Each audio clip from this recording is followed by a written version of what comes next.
সকালবেলা ঘুম থেকে উঠে চলে গেছি আমি বাজারে বাজার করতে। আর সকাল মানে আমার তো সেই ৯টার আগে আমি ঘুম থেকে উঠতেও পারি না। আর সকাল সকাল ভাবি প্রত্যেকদিন যে ৮টা সাড়ে ৮টার মধ্যে আমি বাজার করে চলে আসবো।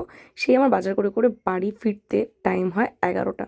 যাই হোক, এই ঠাটা পড়া রোদ আমার বিশাল পছন্দের। তাই জন্য আমি রোদ না বেরোতে পারি না বাড়ির থেকে।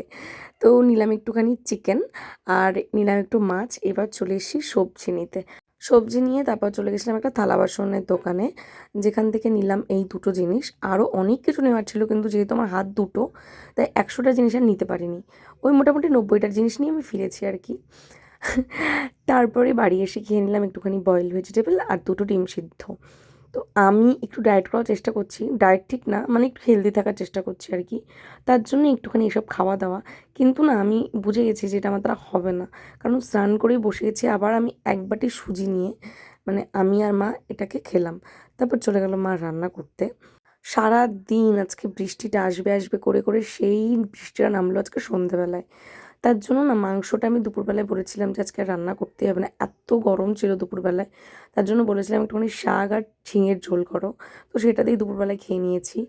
আর দুপুরে খাওয়া দাওয়ার পরে এই যে এক রাশ ফল আমি খেয়ে নিয়েছি। যারা আমায় চেনে, যারা আমায় জানে, তারা জানে আমি ফলটা কত ভালোবাসি। ভীষণ ভালোবাসি ফল খেতে। খাওয়া দাওয়ার পরে চলে গেছি একটা ঘুম দিতে।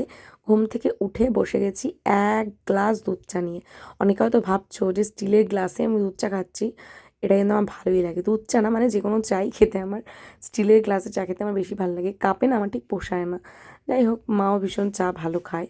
জানি দুধ চা খাওয়া শরীরের পক্ষে ভীষণ খারাপ, কিন্তু ছাড়তে আর পারি না। আর আজকে রাতে ওই যে বললাম চিকেন নিয়ে এসেছিলাম, সেটা দিয়েই হবে রাতের খাওয়া দাওয়া। চলো টাটা।